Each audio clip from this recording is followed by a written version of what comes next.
Welcome to Agile to Agility podcast with Miljan Bajic. Major show alert! The very first value we wrote is individuals and interactions. Let's take this to another level. There's plenty of wisdom out there beyond the Agile world, and we should embrace that and learn how to do better with our scaling frameworks.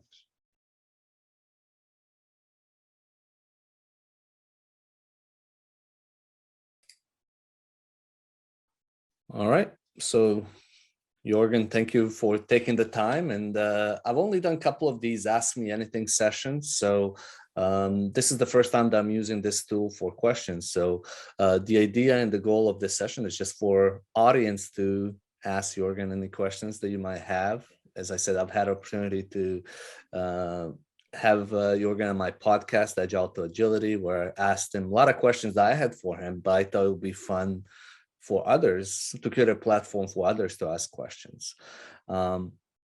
So Jurgen, let's start with the first one. What is the Unfixed model?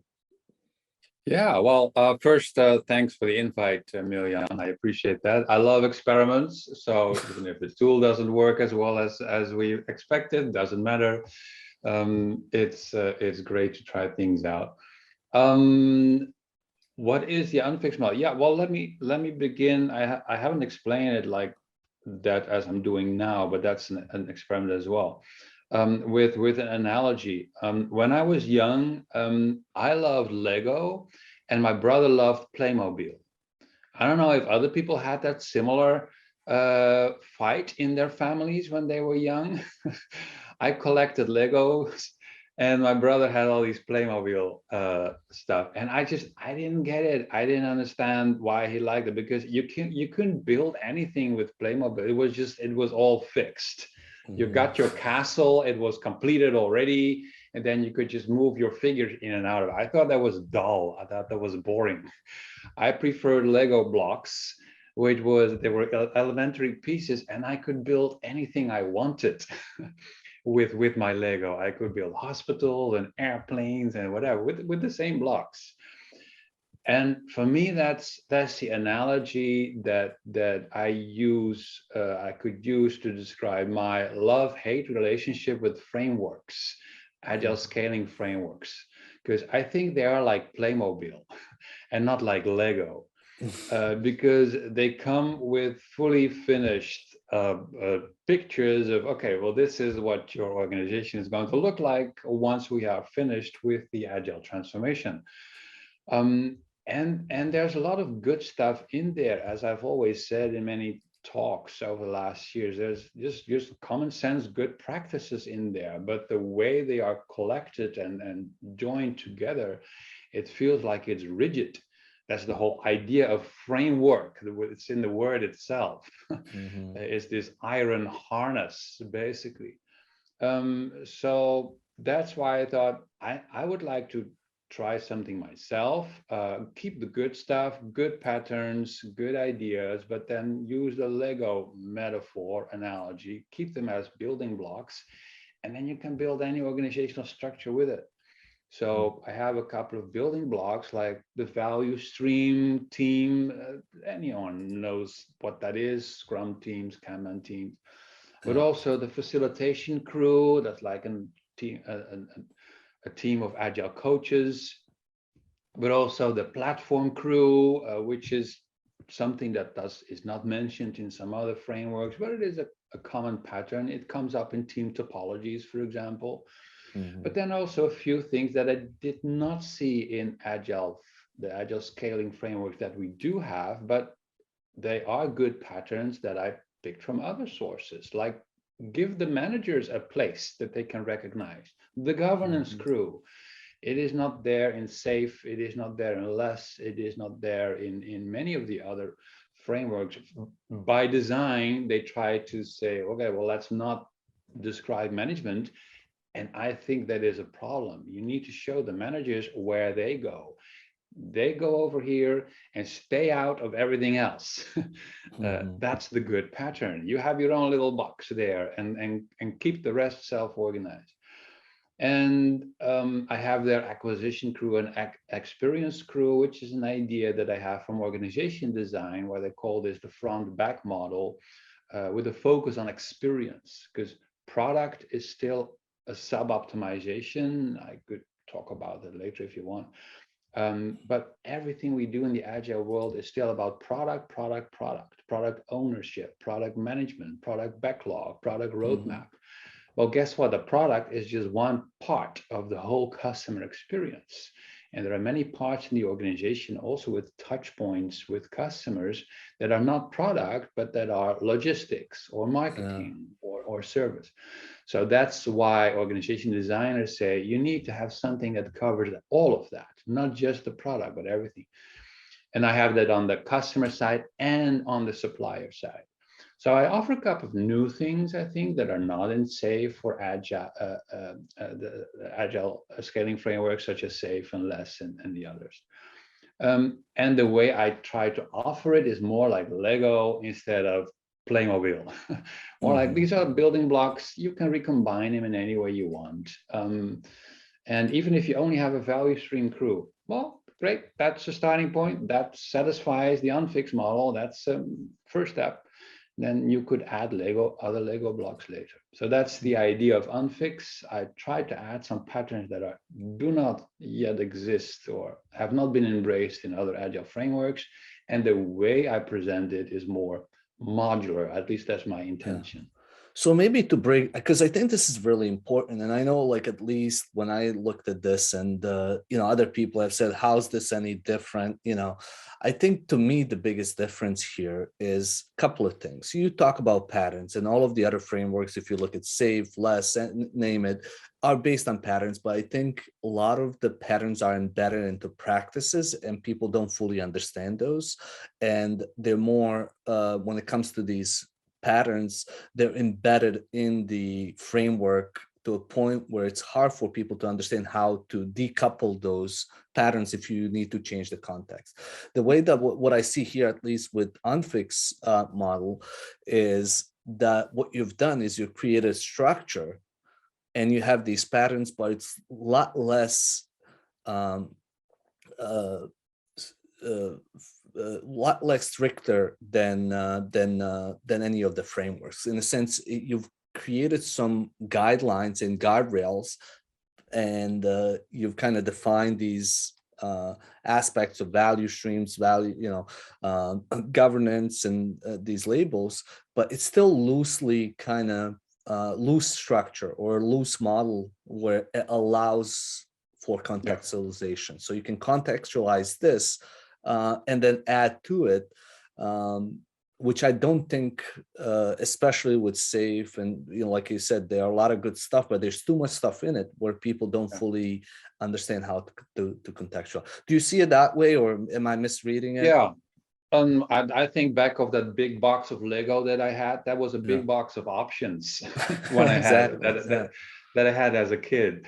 You don't need a platform crew, maybe it's an option. You don't need forums, it's an option. You don't need an experience crew, but hey, you might want to think about it. You probably need a governance crew because most organizations have management teams. But hey, if you can do without it, good luck trying. So yeah, that's how I would like to offer it. And of course, I show a picture here as an example, and then some people say, hey, this looks complicated. Well, then you have not read my blog post, because this is just an example. You don't look at one big statue that was created with Lego and then say, hey, Lego looks complicated.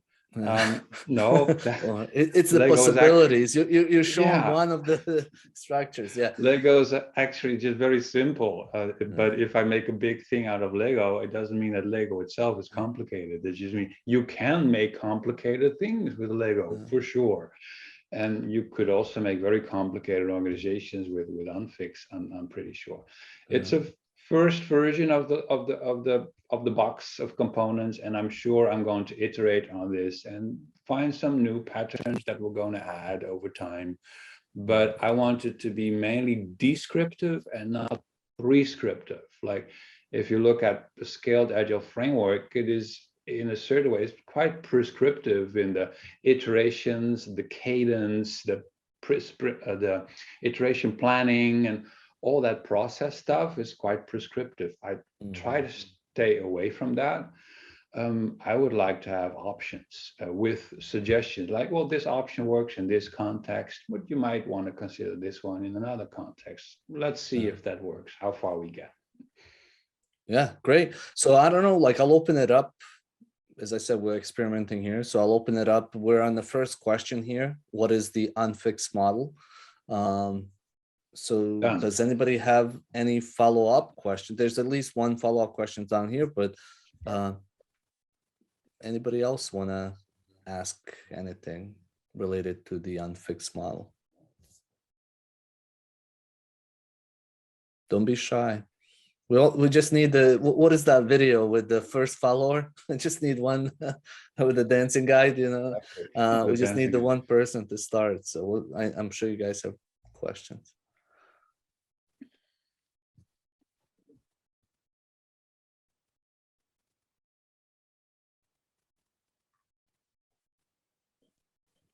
Otherwise, we pick from the list.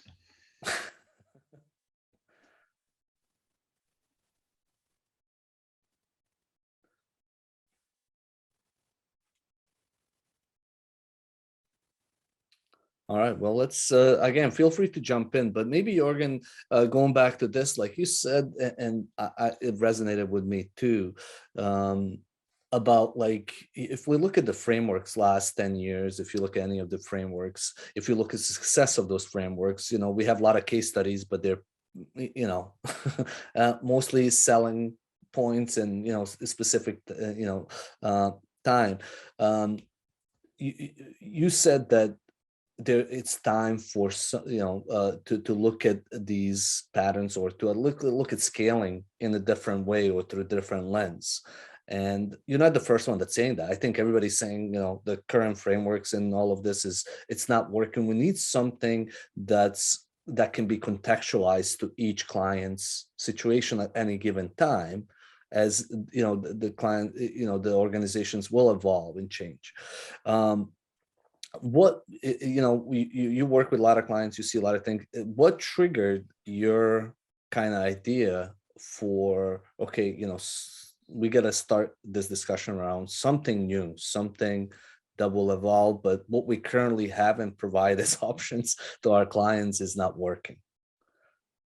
Well, I think it's a couple of things. First of all, I spoke with a couple of people, coaches, consultants who do scaled agile framework consultancy, for example. And one of them literally said to me, the only reason I do it is because there's nothing better out there.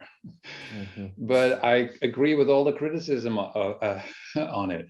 Right. And then I thought, that is so sad. If that's the best we have, then we need to do better somehow. So I at least try with my contribution to start again and do something better. And hey, I leave it to the audience and to the public to decide whether indeed I am doing better or not. I just got started. SAFE started 15 years ago or something, so they have quite a headway. I mean, I'm by far not covering everything that SAFE does, and I don't even think I want to. But there are reasons for also addressing management and HR and marketing and finance, etc. Because most frameworks, agile scaling frameworks, only cover the product, and then as for the rest, they say, well, we leave that to others. And I think that's a missed opportunity. We need to be a little bit more holistic in how we approach things. So the first thing I did was I said, okay, let's give management a place that they can recognize. This is where we need to be in the governance crew. That's the management team, basically. And they need to stay out of everything else. The rest needs to be a self-organizing base or a tribe, whatever you would like to call it. And then a couple of things came together. As I said, I also was inspired by organization design, because guess what? We do not invent everything in the Agile community. Back in the days when Henrik Niebuhr and Anders Iversen came up with the Spotify model, which is actually just a matrix organization, the organization design world had already figured out that matrix organizations don't really work well. They already knew. And then we started introducing a matrix picture in our community. I mean, isn't that a little bit weird? Maybe we should learn from others what they had already discovered before trying to introduce something that was already discredited in the community. I try to be inspired by others, including organization design and design thinking, etc. The jobs to be done community, which has great insights on customer experience far beyond the product. I mean, as an example, look at a large-scale Scrum, less. They call their teams feature teams. I think that's such a missed opportunity. As Kathy Shera, the famous product designer, said, your goal is not to create awesome features. Your goal is to make awesome users. Make users and customers feel awesome about themselves. And your product with its features is just a means to getting there. But I think that's typical for the Agile world with our product obsession, basically, that we focus on the product and the features. And there are some people there saying, well, we should talk about value. I agree. But they called them feature teams. They didn't call them value teams. Why not? Because that's what they're supposed to do, right? They're supposed to offer value. That's why I call them value stream crews, not feature crews. You're not making features. You're delivering value. That's your job. You're adding to the customer experience. And that suggestion comes from the jobs to be done community and design thinking, among others. So there's plenty of wisdom out there beyond the Agile world, and we should embrace that and learn how to do better with our scaling frameworks. Great. Okay, so let's maybe look a couple of these. So next one here is, are you applying Unfixed model in any firms? So is anybody actually using this? Do you have clients that have tried to apply some of these patterns in the model? That's the question that obviously comes up all the time. Let's be clear, the picture is 1 month old. So it is too early to say, so where are you applying this already? I depend on organizations that say, yeah, what you have drawn looks exactly what we are doing, only we use different words and different names. Actually, this week, the first case study will be published that a company in Germany has written. And I have reviewed it. They said for years they've already done basically what I suggest here with the Unfixed model, only Unfixed never existed. And now they say, oh, this is so cool. You basically drawn a picture of what we have already had to discover the painful way. We wish it was available earlier.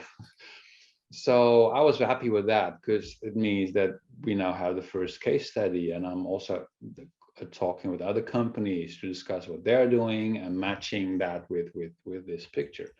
So and as I said, all the patterns are common sense patterns.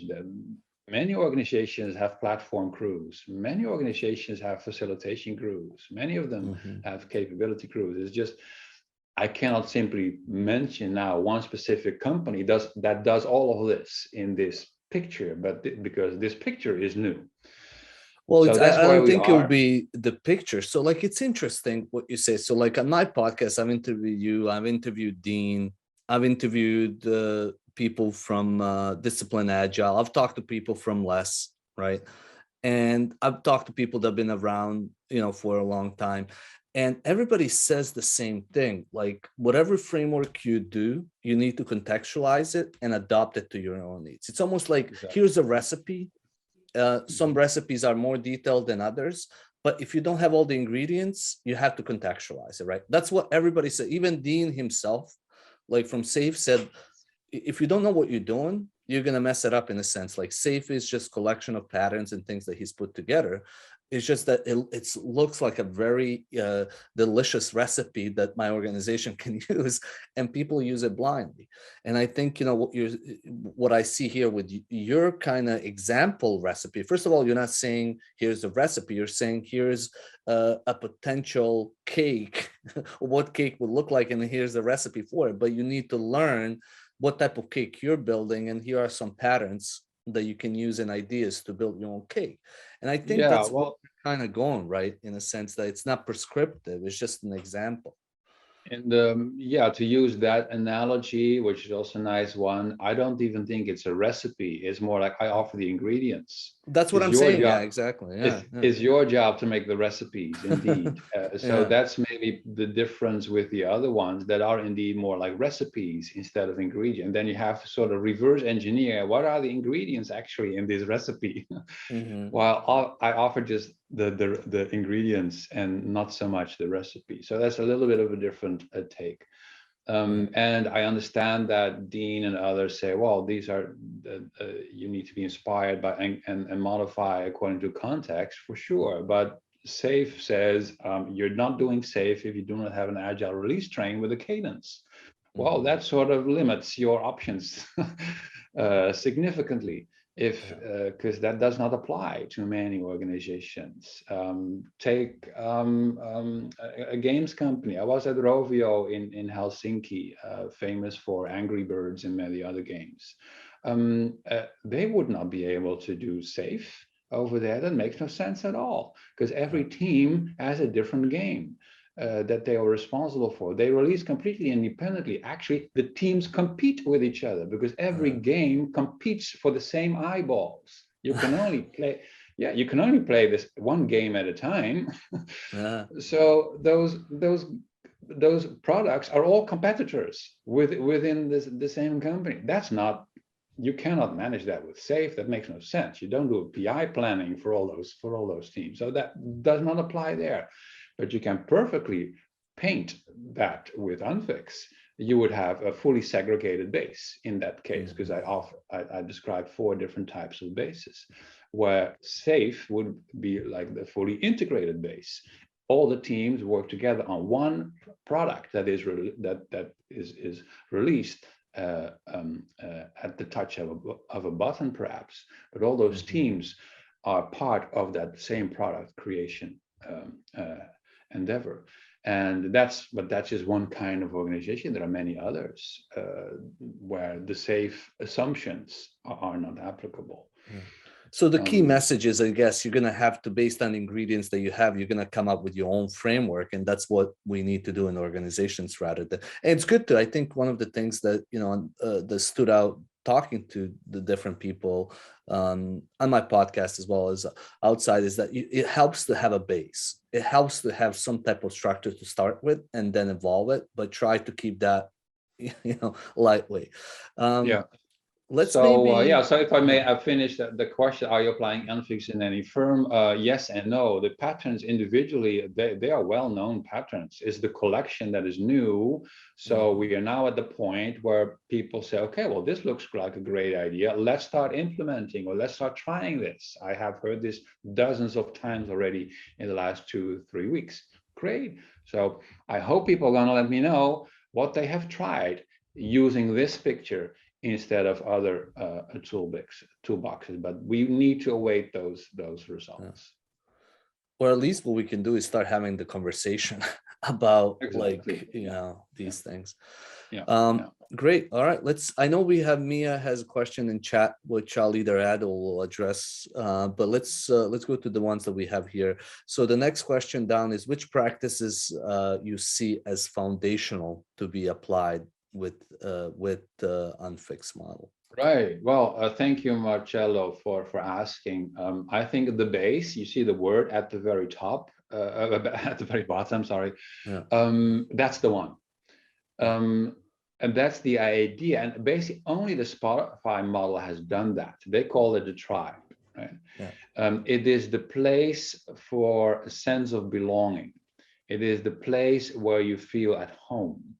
That is not addressed in SAFe or less or any of the others that I have found. They're all product groups, all mechanisms for making a product. But where do people feel at home? That's a different thing. So, for example, if you look at this base picture and the yellow horizontal bands, if those yellow ones are individual products, this could be 3 less implementations, 3 separate less implementations, because they are 3 different products with their own product manager.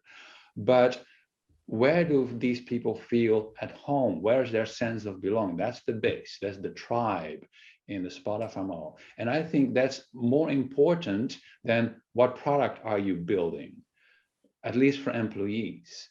Because people do not leave organizations, they don't quit their jobs because of a process framework or whatever.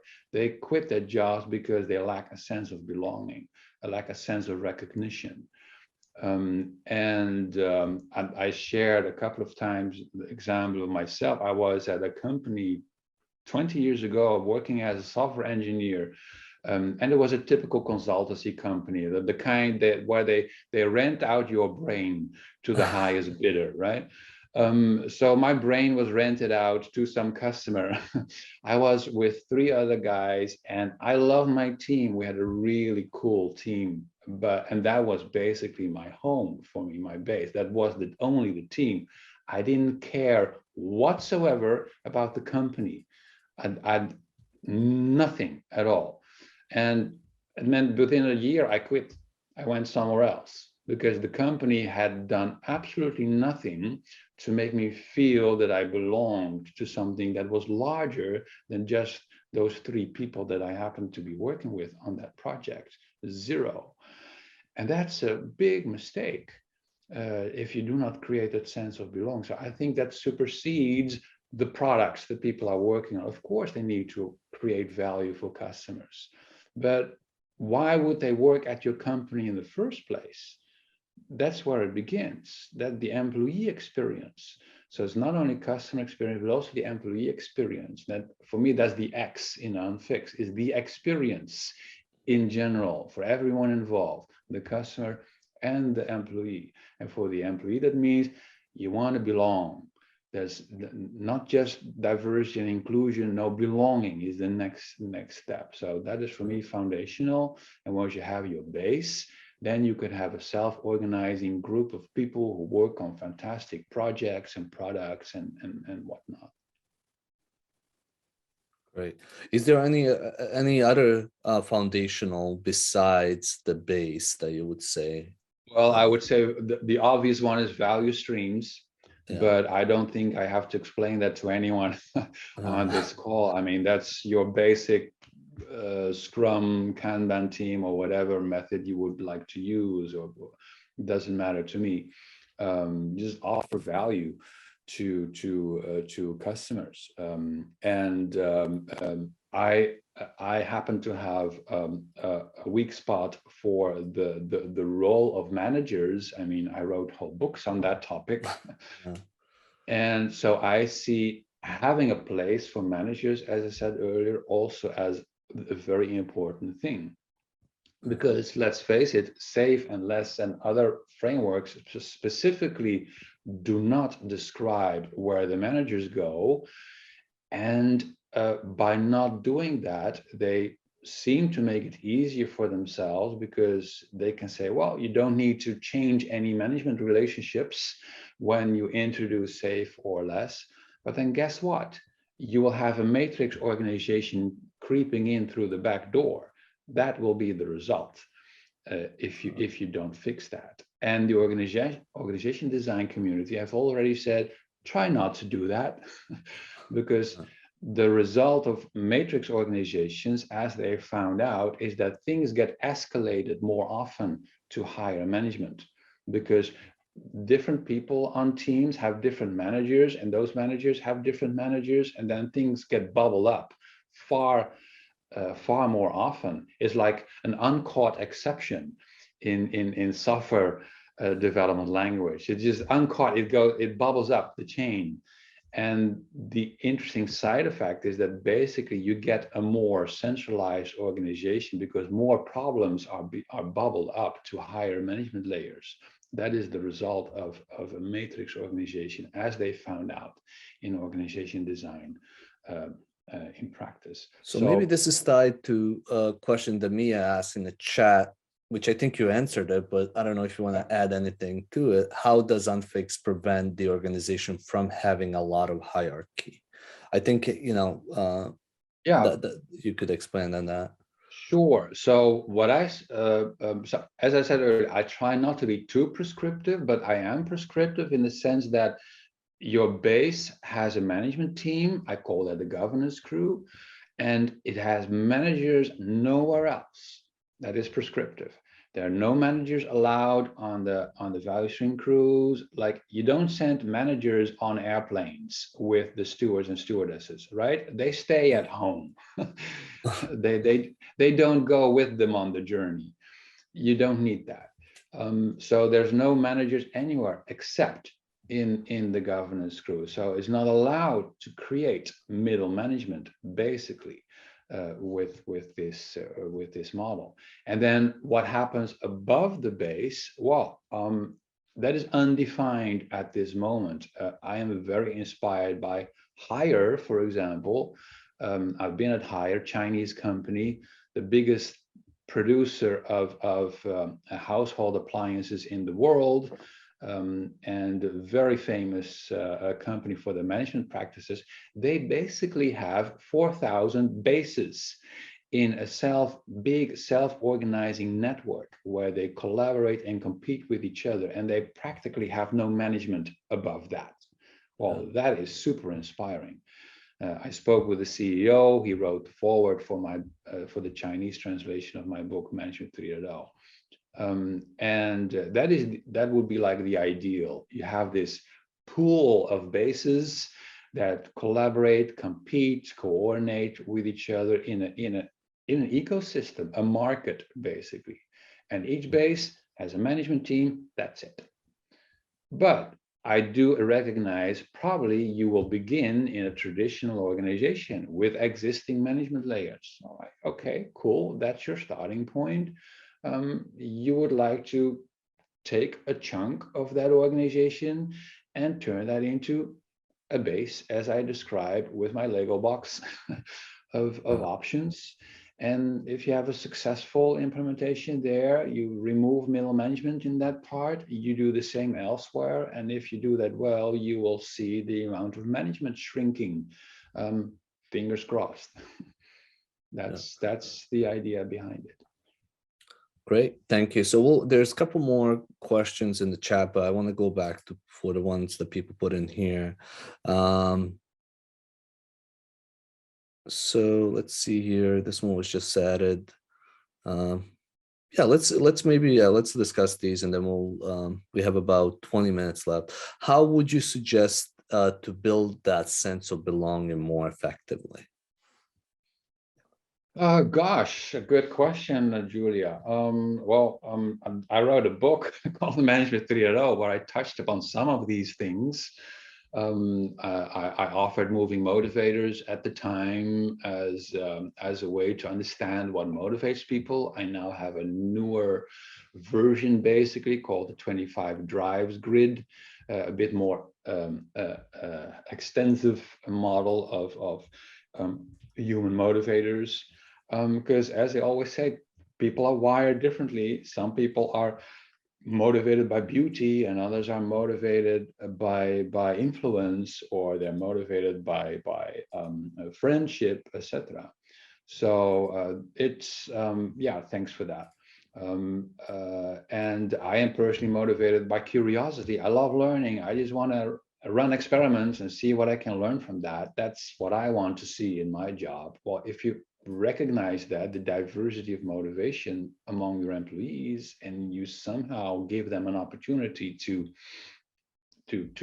play with that, to see that recognized in their jobs, you'll have a good starting point for belonging. But hey, management is an art. It's not a science as far as I'm concerned. So it takes a lot of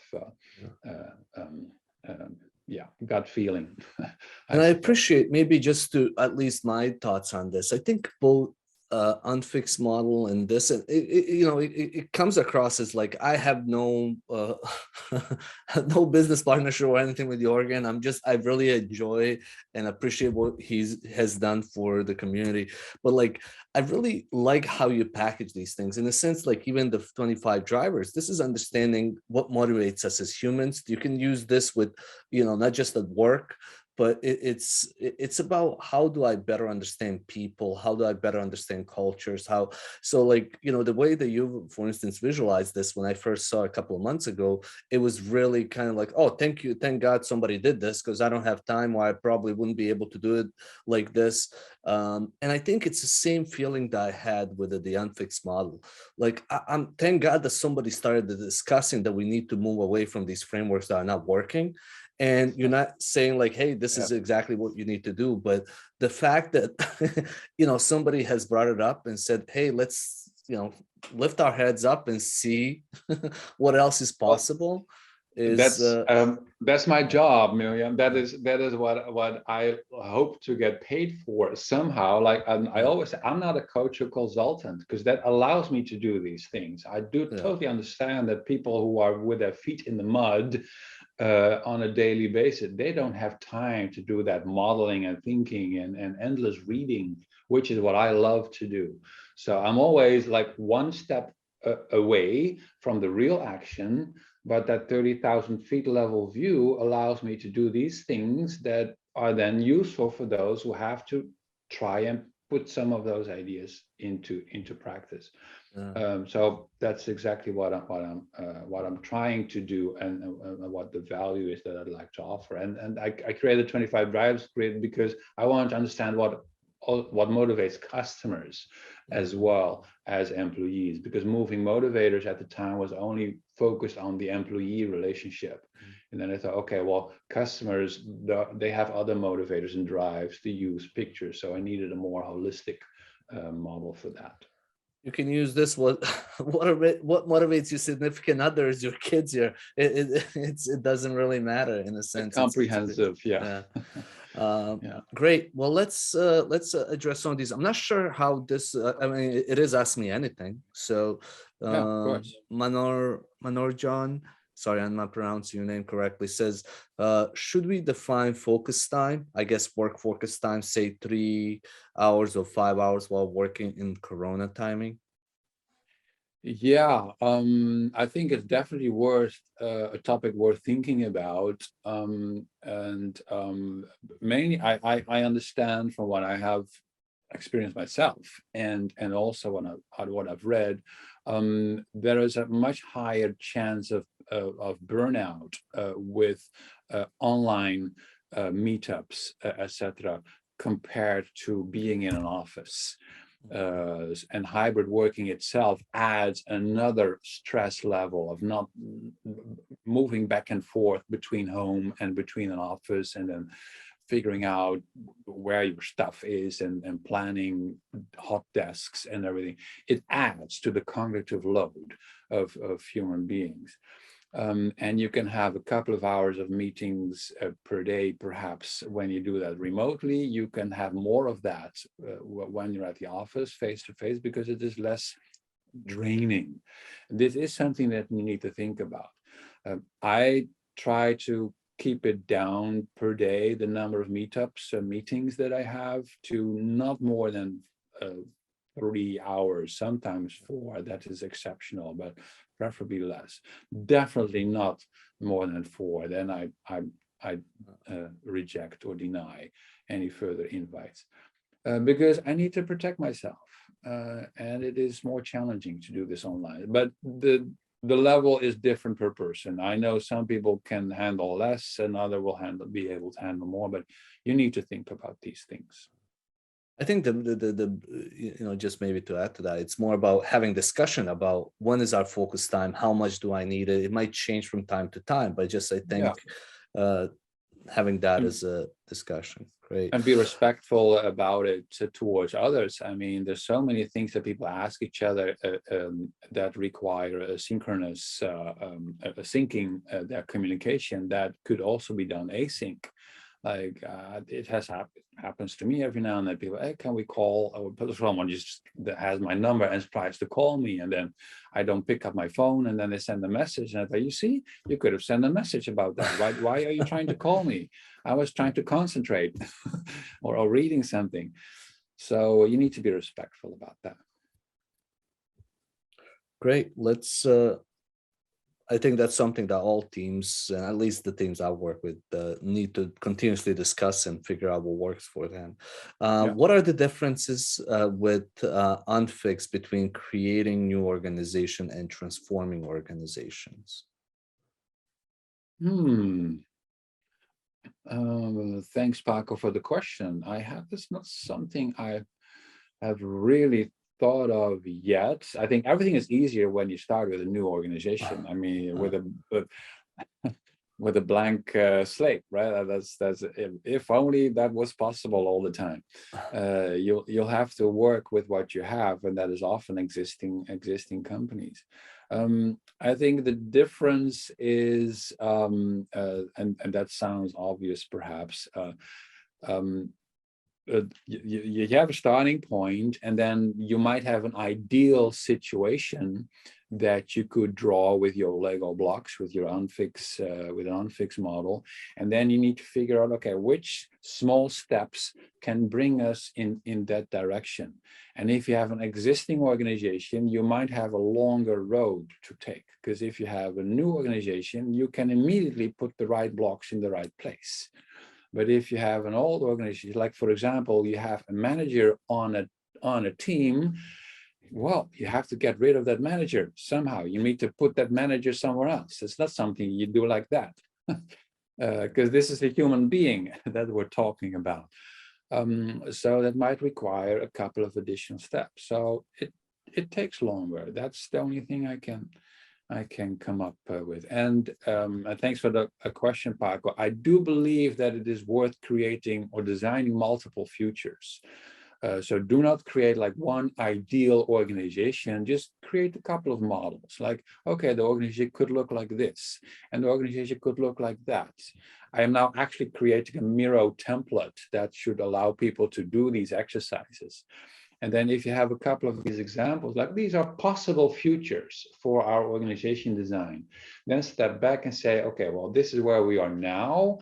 What are the next steps that we can make that still keep all those options open?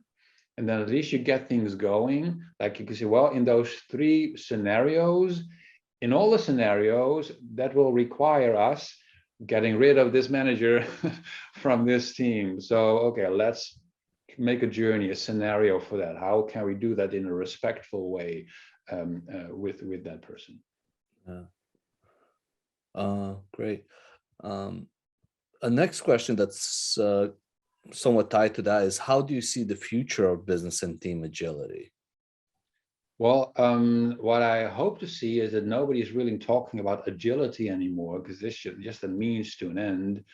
And Agile has sadly already such a bad name in some parts of the world because of bad transformations or whatever.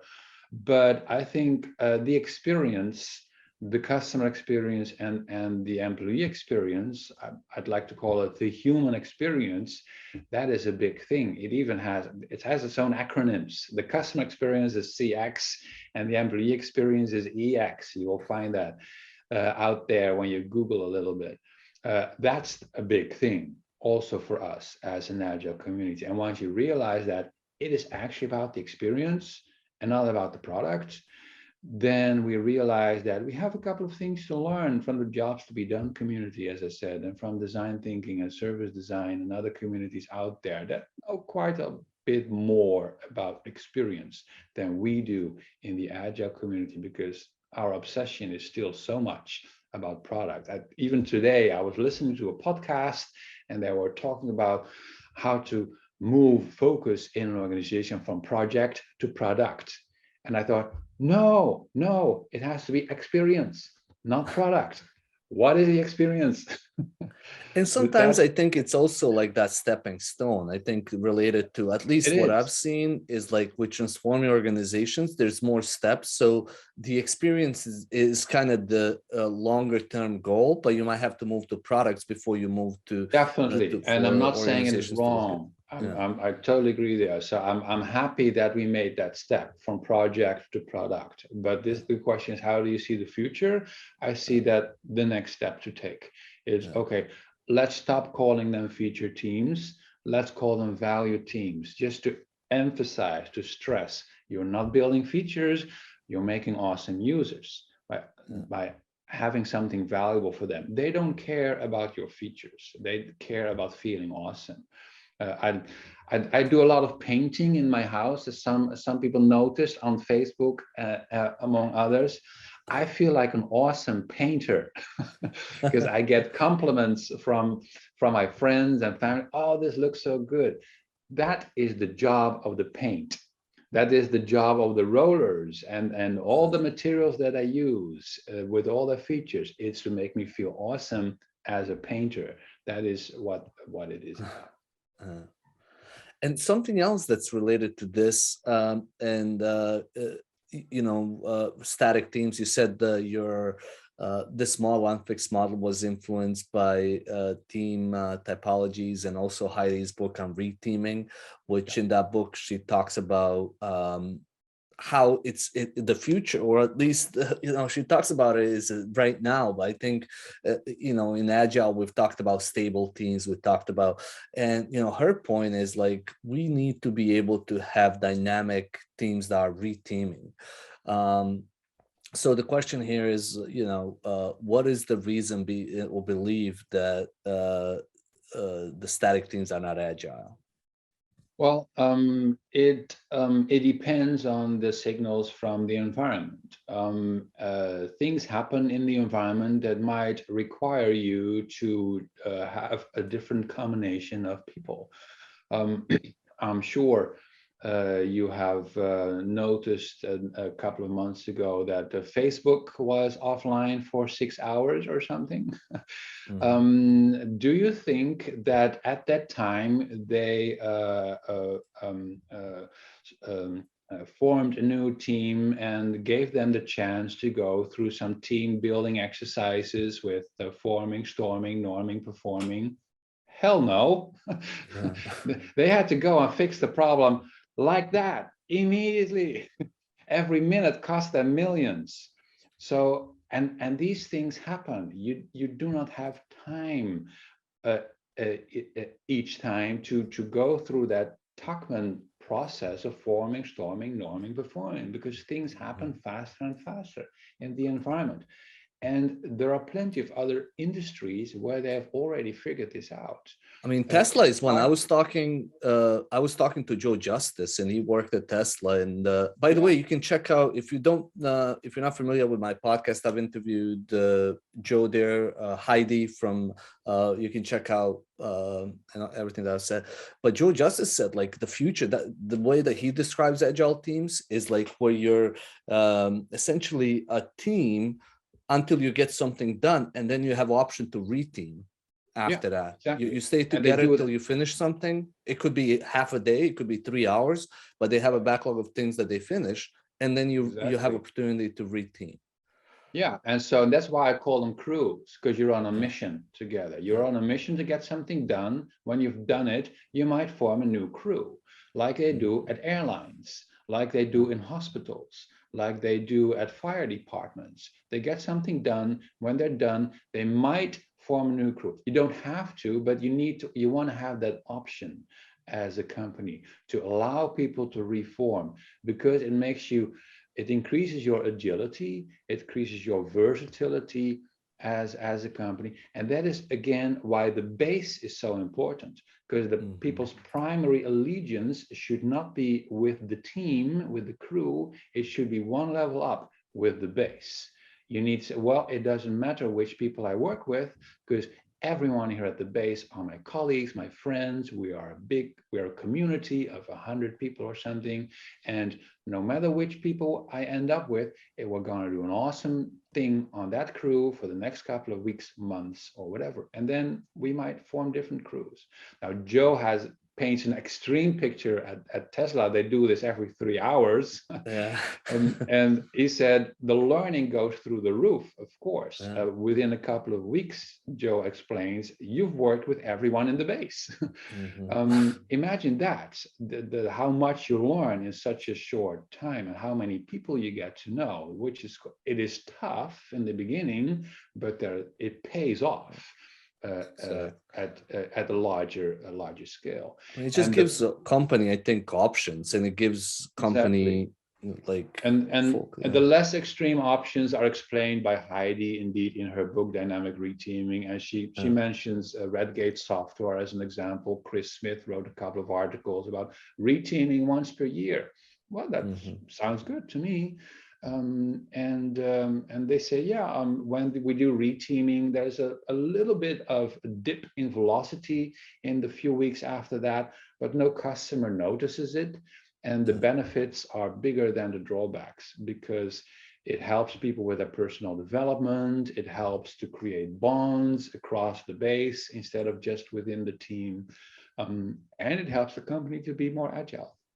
Yeah. So I think we've addressed all of the questions except one, because I think even the ones that Mia had about associated with crew, you addressed. But I'm also interested in this one on colors. Do colors play any significance, or? Yes, I tried to honor team topologies. Okay. Where they also use colors, and they also have yellow, red, purple, and actually turquoise for the platform team. I had a discussion with Matthew on LinkedIn a couple of days ago, and he said, well, maybe you should have made that blue, because in team topologies, the one at the bottom, the platform one, is turquoise, so you can interpret that as either green or blue. And I said, well, in that case, I prefer green, because the grass is green and the sky is blue. That seems psychologically like the good thing to do. So let the management team, and team topologies does not have a management team box, so that's one that I add. I said, let the managers be in the sky and the platform team in the grass. It seemed a more psychologically a picture that made sense to me. So I tried to stay a bit true, honoring team topologies.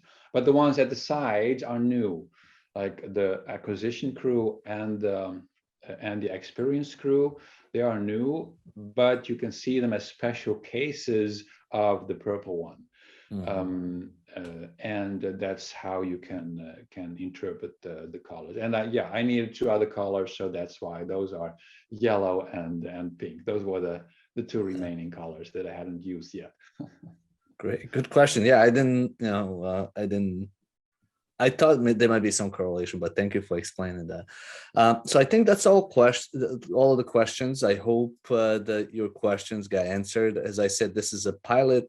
I've tried it out once, twice before. I have one with Dave Snowden coming up in a couple of weeks, 2-3 weeks, and one with Gunther. I don't think I can pronounce his last name, Wenyard.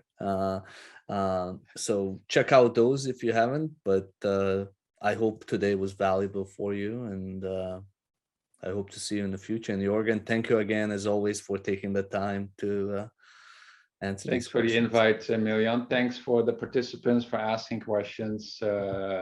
Questions also help me think and to phrase myself better each time. So I appreciate that. And if you're interested, go to unfixed.work. I am happy to continue the conversation. You can ask me questions there as well. So unfixed.work. That's the one. Great, I'll put it in the chat. I think I already put it. You'll find more information there. Great. Well, thank you, everybody. I know it's late in Europe. It's just 1 o'clock here on the East Coast. I know some of you are in different parts of the world where it's even later than that. So have a great rest of the day, and hope to see you in the future. All right. Thanks, everyone. All right. Bye, everyone. Bye.